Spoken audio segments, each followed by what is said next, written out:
बिस्मिल्लाहिर्रहमानिर्रहीम। अस्सलाम वालेकुम दोस्तों, इस वक्त मैं सब्ज़ी मंडी इस्लामाबाद की अंडों की सबसे बड़ी दुकान पर मौजूद हूं, लेकिन आप ऐसी मालूमाती वीडियो को आगे शेयर नहीं करते जिससे हज़ारों लोगों को फ़ायदा हो।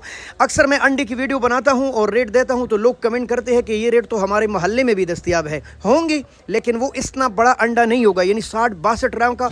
दूसरी बात, फ्रेश भी नहीं होगा। ये अभी गाड़ी आई, दुकान फुल हो गई और मेरे ख्याल से 4-5 घंटों में दुकान खाली हो जाएगी। एंड आज रेट चल रहा है तकरीबन ये ट्रे आपको मिलेगा 830 रुपये का और दर्जन है 330 रुपये का। अंडों के रेट सर्दियों के साथ थोड़े से बढ़ चुके हैं, यानी कि 330 रुपये का आपको दर्जन मिलेगा। इसके साथ फुल अंडे पड़ी हुई है जो आप अपने मोहल्लों में ख़रीदारी करते हैं देसी के नाम से। तो भाई ये देसी अंडा तो नहीं है, ये गोल्डन अंडा है। सब लोग देसी के नाम से बेचते हैं, लेकिन वो होते हैं बहुत छोटे छोटे। ये जो आप अंडे की साइज़ देख रहे हैं ना, ये काफ़ी बड़ी साइज़ है।